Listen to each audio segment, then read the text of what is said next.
मुरझा जाते थे। अगर पेड़ लगाता था तो वह भी फल नहीं देता है, फूल लगाते थे वह भी मुरझा जाते थे, गाय भी लाया पाल रही है वह भी बच्चा नहीं दे रही है। यह देख करके आप बड़े दुखी हुए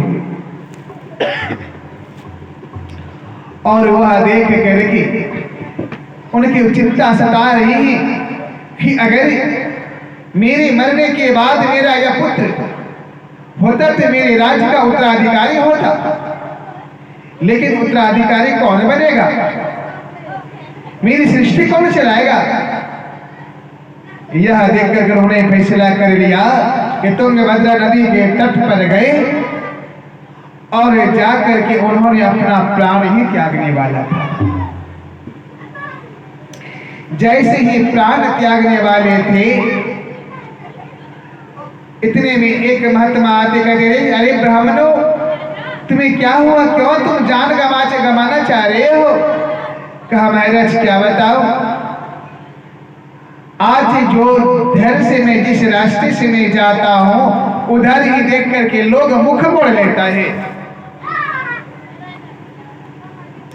कि मैं निसंतान हूं, मुझे कोई संतान नहीं है, मेरा चौथापन चल रहा है।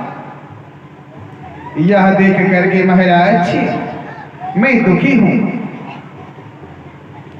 यही दुखी हूं। कहा महाराज इस संसार में सुख किसको है,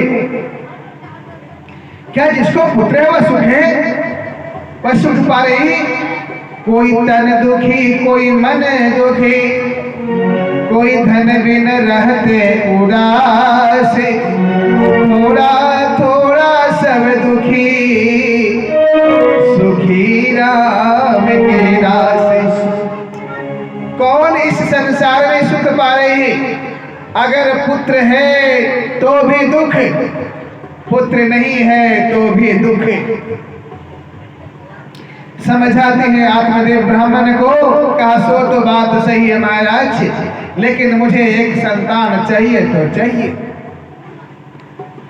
आत्मदेव क्यों इसमें पड़े हुए हो। कहा नहीं महाराज, गरीब कहे धनवान सुखी, धनवान कहे सुख राजा को भारी है, राजा कहे चक्रवर्ती सुखी, चक्रवर्ती कहे सुख इंद्र को भारी है, इंद्र कहे चतुरानन सुखी, चतुरानन कहे सुख विष्णु को भारी है। अरे तुलसीदास विचारी कहे, हे आत्मदेव मैं नहीं कहता हूं, तो तुलसीदास जी महाराज कहते हैं तुलसीदास विचारी कहे, हरि भजन बिना सब जीव दुखारी। कहा महाराज हरि के भजन में सब दुख ही दुख भोगता है। यह जो शरीर मिला है इसे ही संसार की सेवा में लगा दो, सबसे बड़ा धर्म यह है। कहा कुछ भी कहो मुझे चाहिए तो चाहिए।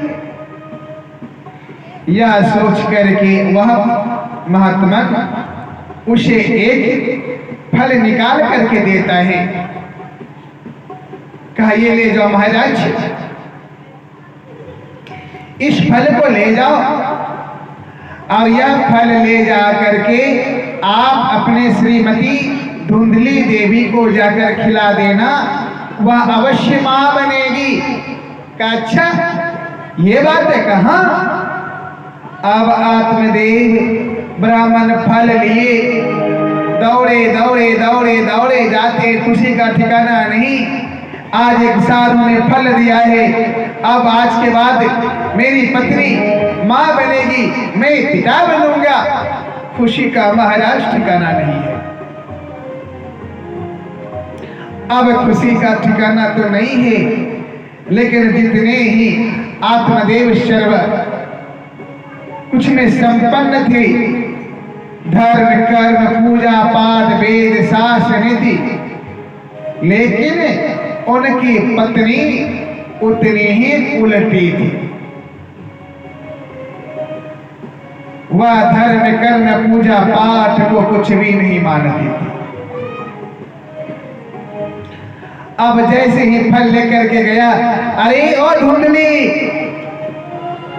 दरवाजे से आवाज लगाती है पतिदेव, अरे ओ धुंधली, अरे धुंधली, अरे श्रीमती जी, अरे ओ देवी जी, कहाँ हो?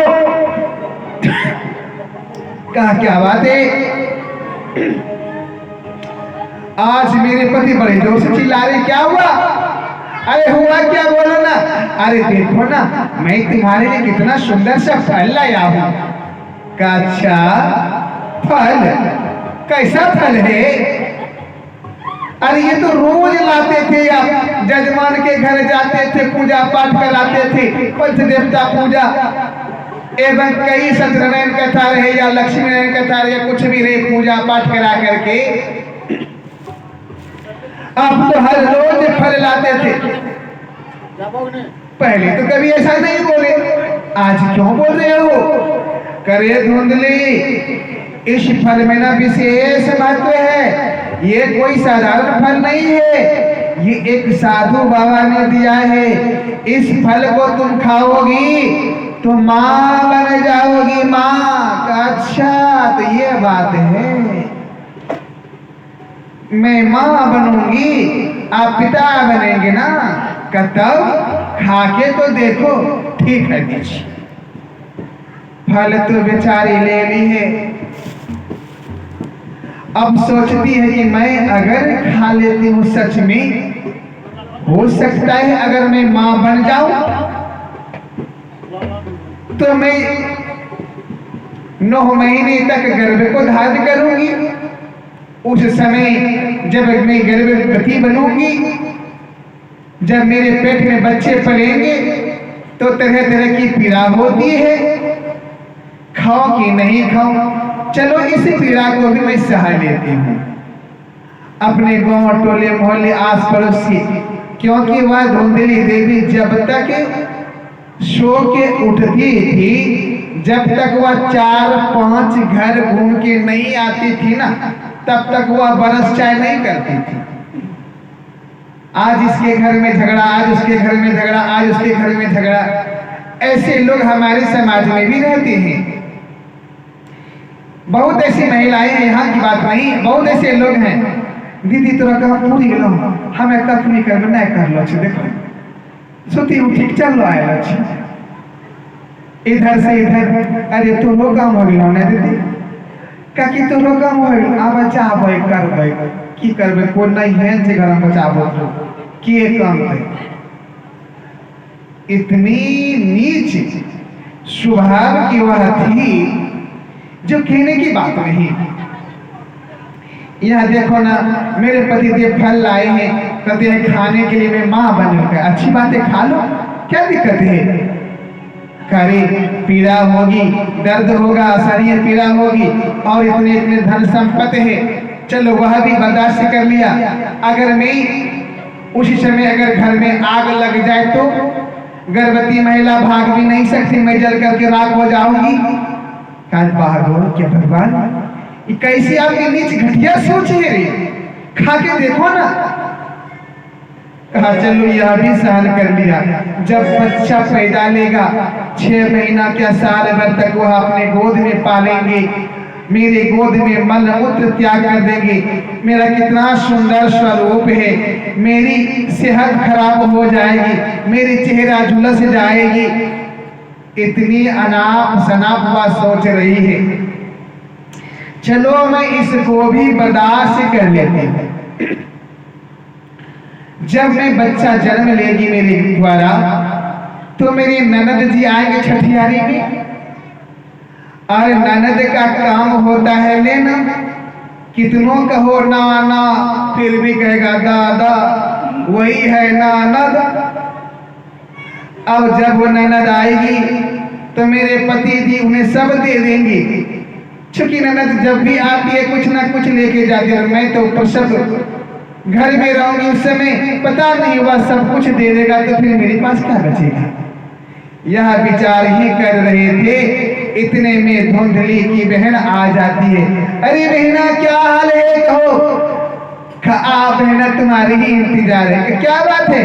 कहा देखो ना बहन, मेरे पति जी ने यह फल ला करके दिया है, इस फल को खाने से मैं बन जाऊंगी।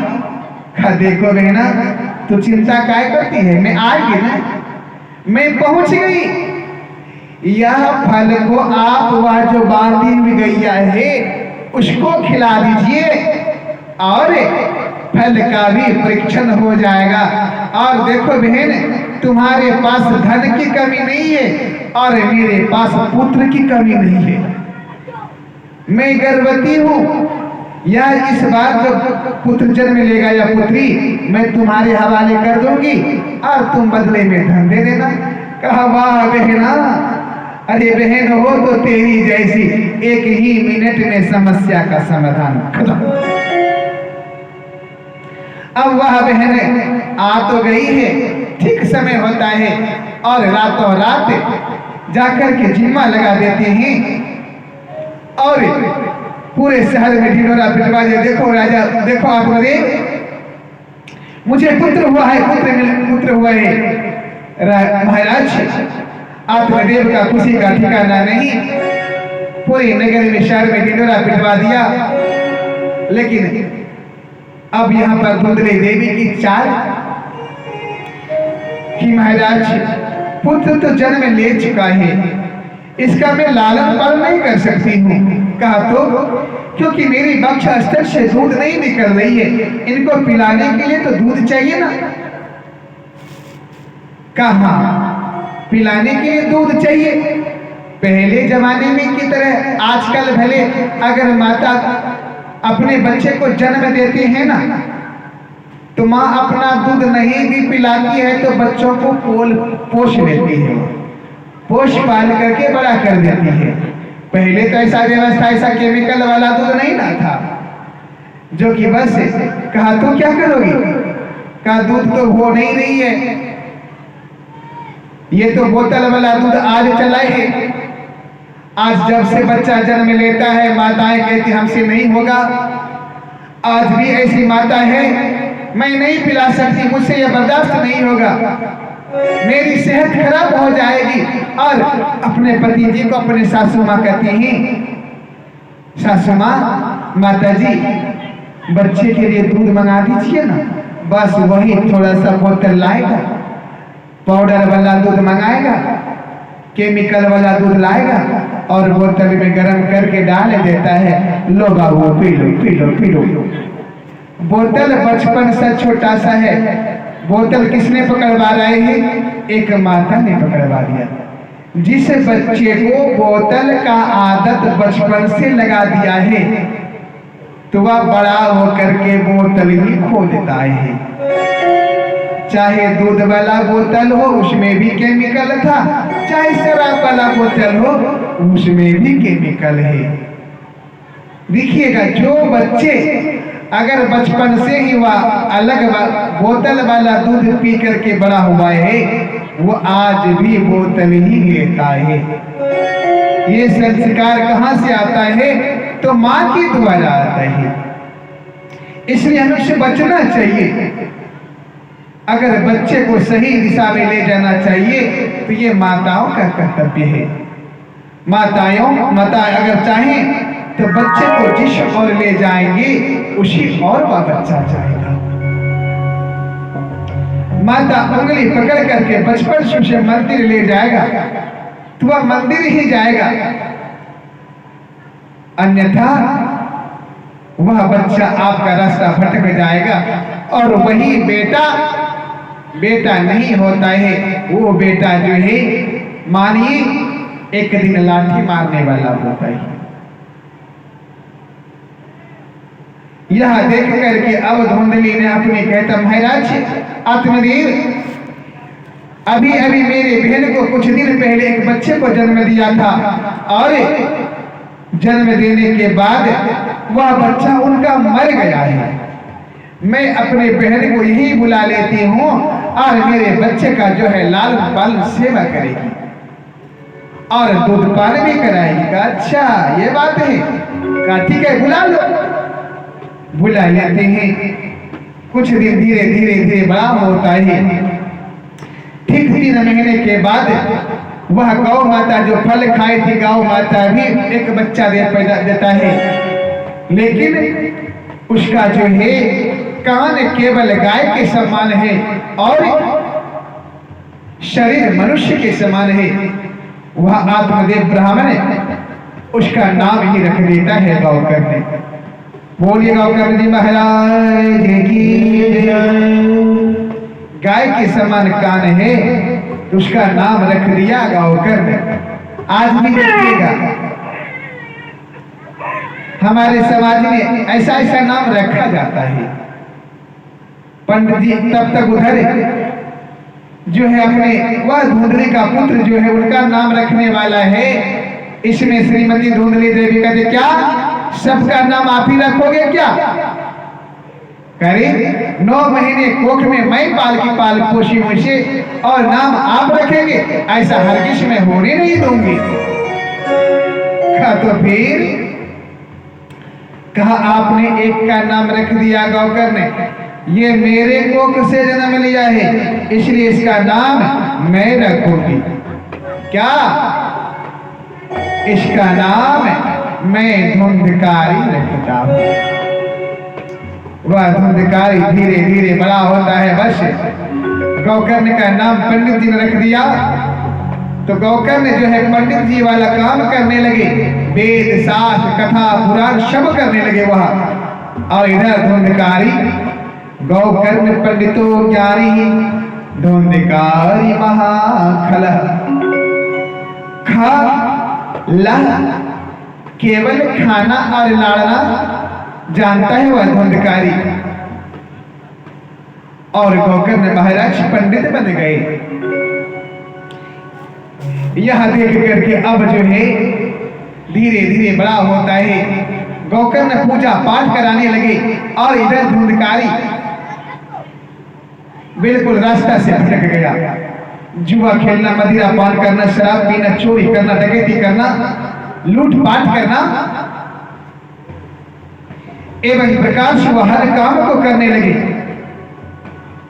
यहां तक कि धन नहीं देने पर आज पिता की पिटाई करता है, धन नहीं देने पर आज माता की पिटाई करता है, एवं प्रकार से नहीं देने पर सबकी पिटाई होने लगी। अब आत्मदेव सोचता है पहले पुत्र नहीं था तो मैं दुखी था, अब पुत्र है तो मैं दुखी हूं, अब क्या करूं? यह छोड़ करके जो है आत्मदेव निकल जाते हैं। और कुछ दिन के बाद आत्मदेव भी अपना शरीर छोड़ता है। अब तो केवल धुंधली ही बची है और बेटा धुंधकारी बचा है। अब माता से कहता माता मुझे धन दो, मुझे शराब पीनी है। अब माता के नहीं धन देने पर माता का भी पिटाई। लेकिन माता रोज रोज कितना मार सहन करे, बेचारे क्रोध में आकर के इतना दुख सहन करने लगे, इतना दुख सहन करने लगे जो कहने का बात में आज मां की पिटाई। माता मुझे धन चाहिए तो चाहिए, घर में कुछ भी नहीं बचा। मां के गले का यहां तक जितने गहने जेवराज साड़ियां थी सबको बेच बेच कर मदिरा पान करने लगे। वहां मदिरा पान करने लगे। क्या यही पुत्र का धर्म है? यही पुत्र का कर्तव्य है? आज भी अगर घर में बेटा को बढ़ावा देता है तो माता देती है। माताएं अपने